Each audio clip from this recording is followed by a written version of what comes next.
Assalamu alaikum. Um, I'm Dr. Nazish Bhatt, and today I'm going to discuss with you the irritable bowel syndrome. So, what is irritable bowel syndrome? So, you are known to this entity. You have come across people who are commonly saying that I have IBS. So, what is this IBS? So, irritable bowel syndrome is a chronic, relapsing, and often lifelong disorder. It is characterized by the presence of abdominal pain or discomfort, which may be associated with defecation or accompanied by a change in bowel habit. This is very important. People with the IBS present with varying symptom profiles, most commonly they have diarrhea predominant, or they are constipation predominant, or they have alternating symptom profiles. So what is IBS? First of all, it's a syndrome. One month's constipation and other month's normality.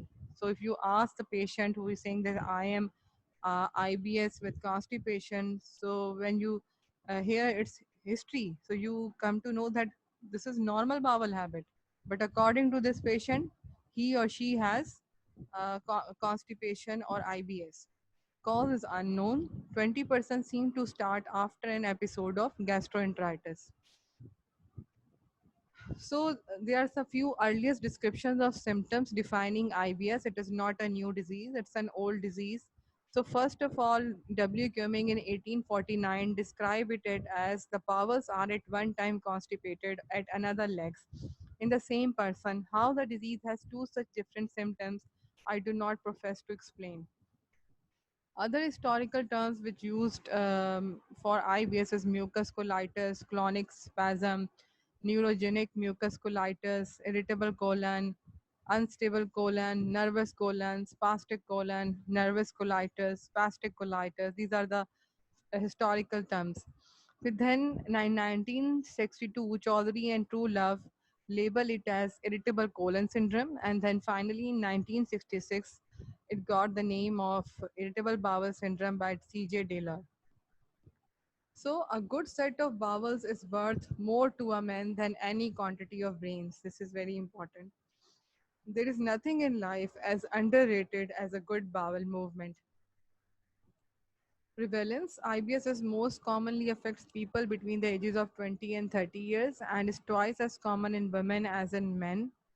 Prevalence in the general population is estimated to be between 10 and 20%.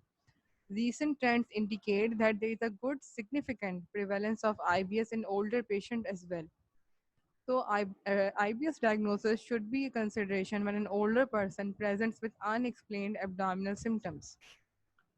What are the hallmark symptoms of IBS? Chronic or recurrent GI symptoms. It may be lower abdominal pain or discomfort, altered bowel function, which is urgency, altered stool consistency, like sometimes they have diarrhea, sometimes they have constipation, or feeling of incomplete evacuation, bloating, patient presented with bloating or abdominal distension, and not explained by identifiable structure or biochemical abnormalities.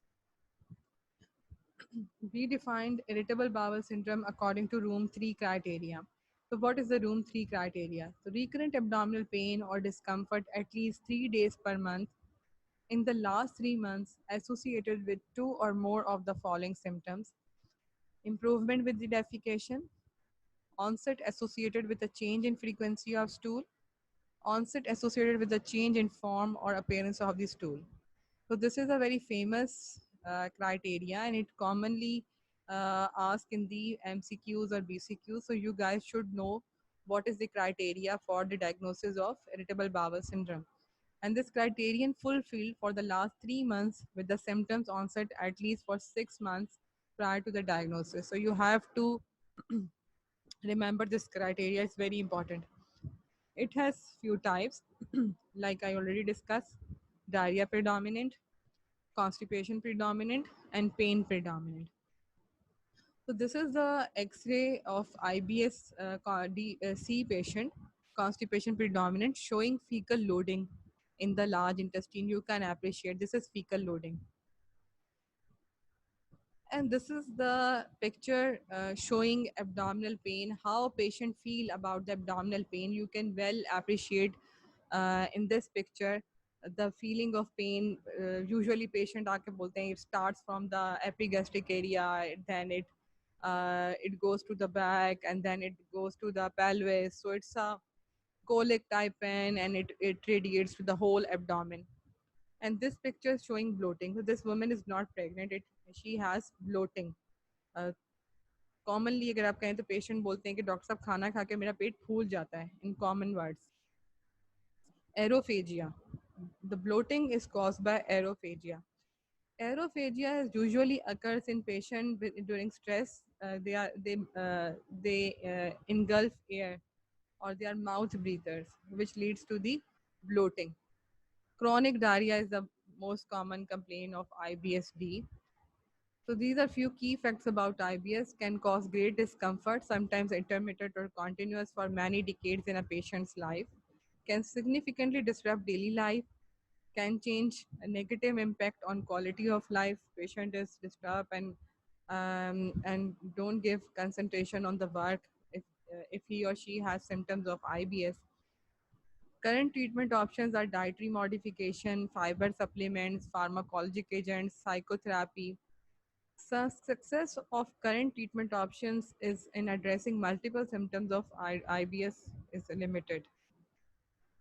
So IBS consultation patient. So most commonly the patients are female, 70% and 30% female. 75% of the patient non-consult, not consult with any of the doctor, and 25% of the patient consult with the doctor with the symptoms.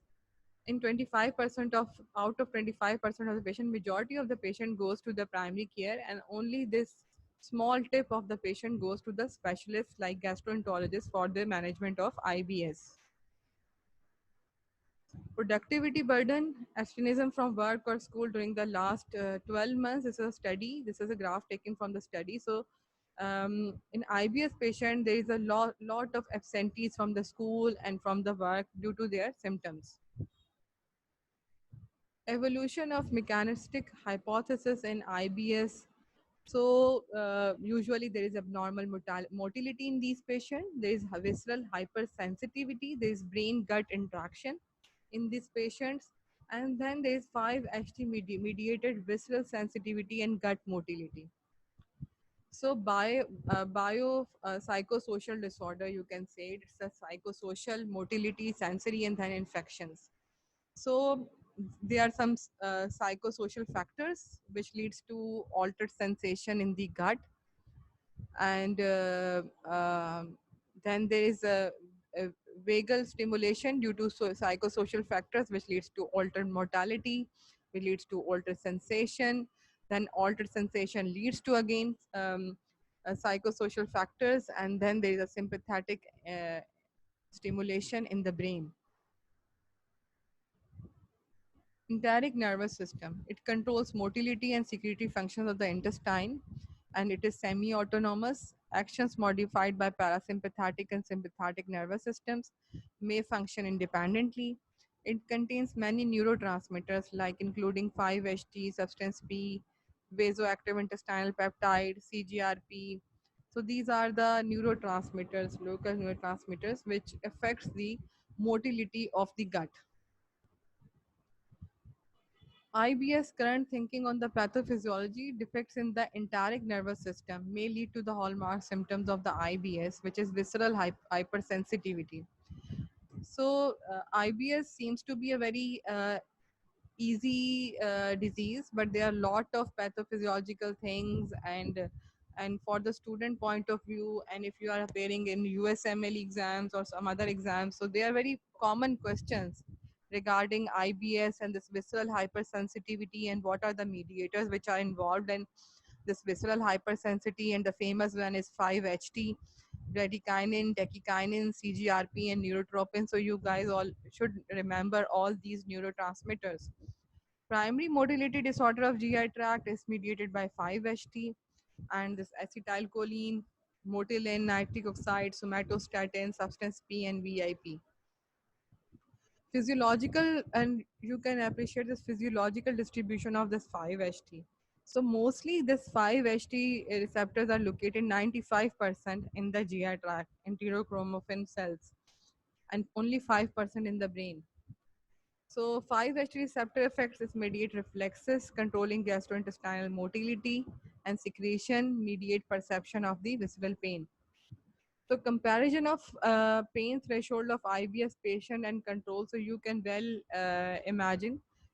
In this study, they placed a balloon in the rectum and sigmoid, and they distend the balloon. So in normal patient, the pain threshold is very low as compared to the IBS patient. So you can well imagine they have visceral hypersensitivity. Normal persons have very low threshold, but IBS, oh, remarkably, they have remarkably pain threshold. Again, this is the study with the clonic distension with this balloon or ice water immersion test. So you can imagine that IBS patient has marked pain threshold, increased pain threshold as compared to the normal subjects.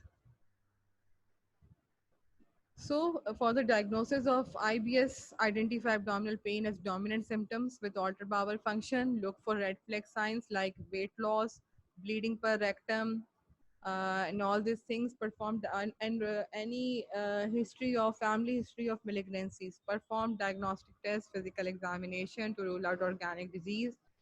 Make and confirm diagnosis. Initiate treatment program as part of diagnostic approach.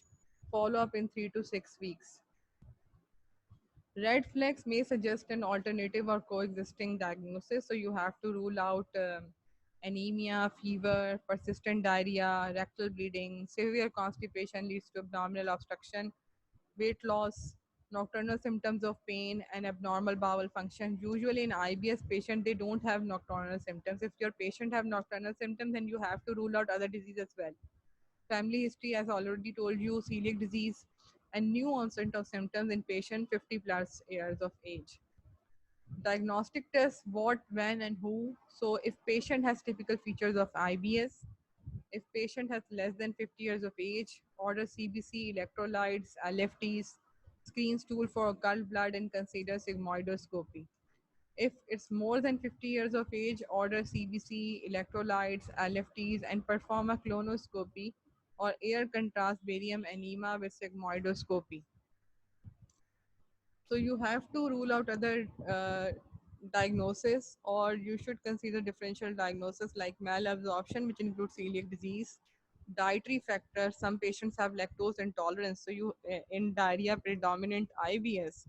So you have to rule out lactose intolerance as well in these patients. Infections, inflammatory bowel disease, psychological disorders, sometimes gynecological disorders, pelvic disorders, they lead to the uh, chronic abdominal pain and symptoms like this, and miscellaneous other disorders. Current management of IBS, first you have to establish the diagnosis, reassure the patient that there is no serious organic disease or alarming symptoms. Success of current treatment options in addressing multiple symptoms of IBS has been limited, which I already told you in the beginning. The number one treatment option in IBS patient is education and reassurance. Then dietary modification, like if your patient is not taking enough fiber, you have to advise fiber in the diet. You have to advise increase intake of water in your constipation predominant patient. Or if your patient has lactose intolerance in diarrhea predominant, you have to stop the dairy products. So you can add fiber, symptomatic treatment, psychological or behavioral options, and you have to have some realistic goals in the management. Currently available treatments for IBS is dicyclomine hydrochloride, hyoscine sulfate. This is for the pain. Clidinium bromide with chlorodiazepoxide, elocitron. This is for the diarrhea predominant IBS. Then is a drug which is launched in around 2010 and FDA approved it for the irritable bowel syndrome patient without constipation. It is rifaximin. This is a wonder drug and it has a very good results. So rifaximin is an oral, non-systemic, broad-spectrum antibiotic that targets the gut and is associated with low risk of bacterial resistance. In summary, the results of these two phase 3 studies showed that treatment with rifaximin at a dose of 550 mg 3 times daily for 14 days provide better relief of symptoms of IBS than does placebo for up to 10 weeks after completion of therapy. So this is a drug, uh, rifaximin. You can use it with hepatic encephalopathy, or in IBS beef, you have to give it 550 milligram 3 times a day for 14 days. Antispasmodics, anticholinergics, mebaverine hydrochloride. It relieves the pain. It is a smooth muscle relaxant by anticholinergic effects or direct action on smooth muscles. You can give antidiarrheals. It increases stool's firmness, decreases stool frequency, like loperamide, diphenoxylate, atropine, mebeverine. Laxative and bulking agents for symptomatic treatment of constipation, like increased dietary fiber or psyllium, osmotic laxatives, magnesium sulfate, lactulose, stimulant laxatives. Some laxatives and bulking agents can exacerbate abdominal pain and bloating, so you have to rule out symptomatic treatment pain. And in patient not responding to interest, you can add tricyclic antidepressants or SRI for reserve for patient with severe or refractory pain. So multiple medication needed to treat multiple symptoms. So you can add tricyclic antidepressant, antidiarrheal in your diarrhea predominant patient, and with bulking agents with SSRI in your constipation predominant patients. Non-traditional remedies are also there. There are some Chinese medicine or some peppermint oil, which relaxes the GI smooth muscle. Some people go for the acupuncture for the pain management. Probiotics this is a new entity for the management of bloating and diarrhea predominant IBS. Sometimes antibiotics like rifaximin you can give. Surgical therapy for IBS, non-functioning gallbladder disease, chronic appendicitis, uterine fibroids, and tortuous colon. Maybe these may be a symptoms of IBS, so you have to rule out them. And if there is something problem with this appendicitis or gallbladder, so you have to go for the surgery. Otherwise, IBS symptoms rarely improve after surgery. IBS patients are 2 to 3 times more likely to undergo unnecessary surgery, because sometimes we come across patients with persistent upper abdominal pain, not improving with any symptoms. We can advise them for cholecystectomy, but even after cholecystectomy, their symptoms persist. Take home points: IBS is a chronic medical condition characterized by sorry for the interruption.